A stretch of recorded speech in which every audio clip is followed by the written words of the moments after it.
Chicos, buenos días. El día de hoy vamos a seguir con nuestro tema de adaptación, ¿sí? Pero nos vamos a centrar en lo que son las adaptaciones en los animales.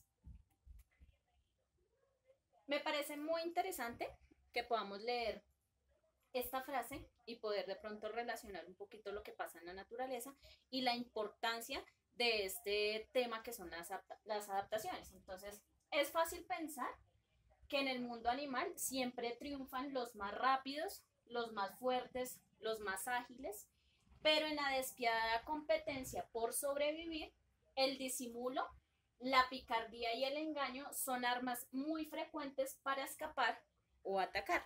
Entonces, ¿qué nos quiere decir esta frase o esta oración? Lo que nos quiere decir es que en la naturaleza siempre va a existir un organismo que es más fuerte que otro, ¿cierto? Pero depende de la habilidad de cada organismo, ¿cierto? Y esa habilidad se denomina adaptación para poder asumir esos cambios, ¿cierto? Que traen esas presiones ambientales y una vez asumimos esos cambios y nos logramos adaptar, pues las especies logran esa capacidad de supervivencia. Entonces, no es ser el más fuerte, sino es ser el más ágil, el más vivo y el que se logre adaptar. Cuando hablamos de esas adaptaciones en animales, la primera de ellas se denomina mimetismo. No sé si ustedes la han escuchado. Es una relación muy analógica con los mimos que ustedes se encuentran en la calle. Entonces, ¿qué hacen esos mimos en la calle? Empiezan a remedar a las personas, ¿cierto? En sus gestos, en sus actuaciones, sin emitir una sola palabra. En la naturaleza y en la ecología, entonces, ¿qué será el mimetismo? Entonces, el mimetismo es un fenómeno por el cual los organismos desarrollan las habilidades necesarias para emular es imitar o parecerse a otro organismo u objeto del entorno, ¿cierto? Entonces son imitaciones o intentan parecerse a otro animal o a otro objeto que se encuentre en el entorno o en la naturaleza. Existen tres tipos de mimetismo, ¿sí? El mimetismo batesiano, el mimetismo mulleriano y el automimetismo. ¿Para qué se utilizan estos tres tipos de mimetismo? Para huir de los depredadores, para lograr sobrevivir y para lograr las adaptaciones. Mimetismo batesiano. Entonces nos vamos a centrar en el mimetismo batesiano. Entonces es un fenómeno por el cual dos o más especies son similares en apariencia, pero solo una de ellas está armada de mecanismo de defensa frente a los depredadores. Puede tener espinas, puede tener aguijones, químicos, malos olores, entre otras cosas, sabores desagradables, mientras que su doble, es decir, el otro organismo, carece de estos rasgos, ¿cierto? La segunda especie no tiene otra defensa más que el parecido a la primera especie, lo que confiere protección para que los depredadores asocien el parecido con una mala experiencia que han tenido previamente. Entonces, ¿qué quiere decir este mimetismo batesiano? Que existen organismos que adquieren imitaciones y apariencias de otros organismos que pueden ser venenosos y todo para obtener su mecanismo de defensa. Entonces, el ejemplo que les pongo aquí en la imagen es que existe una coral que es venenosa, una serpiente, ¿cierto? Que es totalmente venenosa y digamos que para cumplir el mimetismo batesiano existe otra serpiente que se llama falsa coral, ¿sí? Si nosotros la observamos o cualquier depredador en la naturaleza la observa, pues directamente se remite a que es una coral venenosa, pero no, en ese mimetismo resulta y pasa que la coral falsa lo que hace es adquirir los colores de la coral venenosa, ¿cierto? Haciéndose pasar por coral venenosa, entonces los depredadores o algunos organismos que quieran hacerle daño van a pensar que ella es peligrosa y se van a alejar. Entonces eso es un mimetismo batesiano. Cuando se adquiere una forma, ¿cierto? Una estructura, un parecido, se imita a otra especie para la defensa. Entonces esta coral falsa imita a la coral verdadera haciéndose pasar por peligroso. Otro ejemplo de mimetismo batesiano es, existen algunas moscas, ¿cierto? De los insectos que se hacen pasar en imitación de mimetismo batesiano por algunas avispas que son venenosas y son peligrosas. Entonces los depredadores apenas observan su apariencia, lo que hacen es alejarse y no atacarlas. Entonces es otro ejemplo. Esta mosca adquiere por mimetismo batesiano la apariencia de esta avispa venenosa. Otro ejemplo y que es muy común es en las mariposas, ¿cierto? Entonces vamos a dar un ejemplo de la mariposa monarca, ¿cierto? Que es un modelo de mariposa que también es venenosa, ¿cierto? Y tiene ciertos rasgos específicos porque emite una sustancia que es tóxica y hace daño a sus depredadores. Y la mariposa virrey, ¿cierto? Que por mimetismo batesiano, entonces lo que hace es adquirir o imitar a lo que es la mariposa monarca. ¿Para qué lo hace? Para evitar que los depredadores se acerquen y esta mariposa sea, digamos que depredada. Segundo tipo de mimetismo se denomina mimetismo mulleriano, ¿sí? Cuando hablamos del mimetismo mulleriano, entonces es un fenómeno natural en el que dos o más especies con ciertas características peligrosas que no se encuentran emparentadas, es decir, que no son de la misma especie, y que comparten uno o más depredadores, han logrado mimetizar las señales de advertencia respectivas. Entonces, el mimetismo mulleriano tiene que ver con especies que adquieren la misma apariencia de coloración, ¿cierto? Para pasar inadvertidas frente a los depredadores. Es decir, que ellas adquieren la coloración de mariposas que son venenosas para hacerse pasar también por venenosas o peligrosas. Coloración. Ejemplo también se da en las ranas, ¿cierto? Entonces, existen las ranas que no son venenosas, ¿cierto? Pero en el momento que ellas se sienten en peligro, ¿cierto? En el momento que ellas necesitan buscar o obtener un recurso, entonces lo que hacen es cambiar de coloración, ¿cierto? Pareciéndose a ranas venenosas para evitar el peligro y lograr sobrevivir. Tercer tipo de mimetismo se denomina automimetismo. Y como su nombre lo dice, el automimetismo es un proceso natural en el que los mismos organismos se, digamos, mutan o hacen sus cambios, el mismo organismo. Es decir, ya no adquiere apariencias ni comportamientos de otros para asemejarse, sino él mismo realiza su mimetismo. Entonces, es un instrumento engañoso que poseen ciertos animales para imitarse a sí mismos.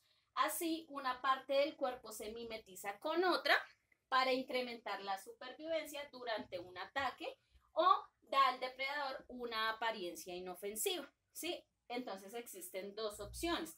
La primera es que ella realiza el automimetismo para evitar ser depredada y la segunda es cuando esa especie quiere atacar, entonces lo que adquiere es una apariencia inofensiva para que la presa se acerque y la pueda coger de la mejor manera o que sea una presa fácil.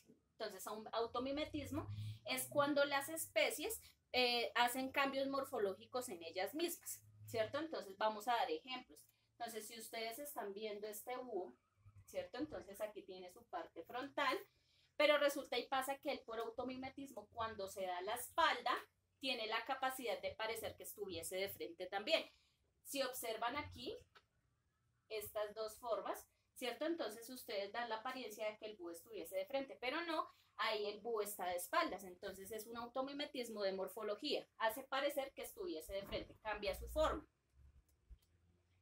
Otro ejemplo es este pez, ¿cierto? Que tiene sus ojos en este momento, pero muchas veces quiere pasar desapercibido, entonces hace pasar esta estructura que observan aquí como si fuesen los ojos. Entonces hace un cambio morfológico de lo que es frente y la parte de atrás. Segundo tipo de adaptación de los animales. Entonces el primero es el mimetismo con sus formas, que es imitaciones, ¿cierto? Para asemejarse a otros animales, ¿cierto? Para parecerse a otras estructuras de la naturaleza. El camuflaje, que es nuestro segundo proceso de adaptación, tiene que ver con un método que permite a todos los organismos en la naturaleza permanecer invisibles, ¿sí? Y toman la apariencia del entorno que los rodea. Entonces, camuflarse es parecerse al entorno que nos rodea para pasar desapercibidos, ¿cierto? Y primero, poder atacar de forma inmediata sin que se den cuenta que yo estoy ahí. O segundo, huir del peligro, ¿cierto? Camuflándome para que no piensen que esté ahí y digamos que los depredadores no me ataquen. Entonces, ese camuflaje es cuando los organismos tienden a confundirse con el ambiente, adquieren formas del ambiente en el que se encuentran. Entonces, el primer ejemplo, ¿cierto? Que estamos viendo aquí, es un grillo. Entonces, acá tiene sus antenas, tiene su cabecita y tiene su cuerpo. Si nos damos cuenta, este grillo se está camuflando con el entorno, con el ambiente, porque tiene una apariencia igual a las hojas. Si tú lo ves a simple vista, no determinas que este organismo se encuentra allí, ¿cierto? Segunda imagen es una rana, ¿cierto? En este momento se encuentra sujeta al tronco de un árbol y si nos damos cuenta, esa rana tiene esa apariencia y esa estructura de ese tronco del árbol, ¿cierto? Si uno lo observa detalladamente se puede dar cuenta que está ahí, pero si uno pasa de forma muy rápida, como pasa en la naturaleza, esta rana puede pasar desapercibida porque se encuentra igual, digamos que tiene una estructura igual al tronco del árbol. Tercer ejemplo, es una liebre, ¿cierto? Él tiene una coloración amarilla, tiene una coloración como café, y si nos damos cuenta, esta liebre tiene una coloración exacta al pastel del hábitat donde se encuentra. A simple vista no la veríamos, pero si nos acercamos y la detallamos, entonces acá están sus ojitos, están sus orejitas, la parte de su cuerpo y la parte de sus patas. ¿Listo? Tercer tipo de adaptación en animales se denomina homeotermia. Cuando hablamos de termia, quiere decir de la regulación que tienen los organismos en su temperatura corporal o la capacidad que tienen para regular. Entonces, la homeotermia hace referencia a un proceso mediante el cual determinados organismos, porque no son todos, que son denominados homeotermos, mantienen su temperatura corporal dentro de unos límites, es decir, que ellos no la pueden variar, ¿sí? Dependiendo del ambiente donde se encuentren, ellos siempre van a tener su temperatura corporal dentro de unos rangos. ¿Qué quiere decir? Que si ellos se enfrentan a condiciones extremas, ¿cierto? Posiblemente pueden obtener una enfermedad o pueden obtener la muerte porque no tienen esa capacidad de regular la temperatura. A estos organismos se les denomina organismos de sangre caliente. Un ejemplo de ellos, entonces, pues son las aves y son los mamíferos, ¿sí? Incluyéndonos a nosotros. Entonces, vamos a dar un ejemplo coloquial de homeotermia. Nosotros, los humanos, tenemos una capacidad de tener una temperatura máxima, digamos, dentro de los rangos normales, de 37.5. ¿Cierto? Pero si ya nos pasamos de 37.5, 38 y extremos, entonces somos considerados organismos que tienen fiebre, ¿cierto? Y cuando se tiene fiebre, las patologías que se pueden desencadenar pueden ser graves, se puede dar meningitis, se puede llegar a convulsionar, entre otras. Quiere decir que no estamos en la capacidad de superar una temperatura de 38 grados centígrados. Por el contrario, si nuestra temperatura se baja a 35 grados centígrados, quiere decir que empezamos a sufrir algo que se denomina hipotermia, ¿cierto? Y cuando se realiza la hipotermia, la mayoría de células y tejidos pierden su condición natural y pierden su funcionamiento. Entonces, tampoco estamos en condiciones de bajar nuestros niveles normales a 35 grados centígrados. Eso quiere decir la homeotermia, que los organismos tienen un estándar o un parámetro de temperatura y en el momento que la lleguen digamos que a variar o esta llega a fluctuar de acuerdo al ambiente que nos encontremos, los organismos no pueden sobrevivir, ¿sí? Por eso se denominan organismos de sangre caliente. Y los ejemplares serían las aves y los mamíferos. Cuarto tipo de adaptación, entonces, es lo contrario a esa homeotermia y se denomina poiquilotermia, ¿sí? Capacidad que también tienen algunos organismos denominados poiquilotermos, ¿cierto? Y tiene que ver con organismos que pueden variar su temperatura dependiendo del hábitat o del ecosistema en el que se encuentran, ¿cierto? Es decir, que no pueden mantener una sola temperatura corporal como nosotros, sino que ellos sí pueden variarla de acuerdo al ecosistema, al ambiente, a los cambios, presiones ambientales en las que ellos se encuentran. A estos organismos se les denomina organismos de sangre fría. Ejemplares de organismos poiquilotermos, entonces están los peces, se encuentran lo que son los anfibios y se encuentran los reptiles. Entonces son los grupos de organismos que manejan este tipo de adaptación por poiquilotermia.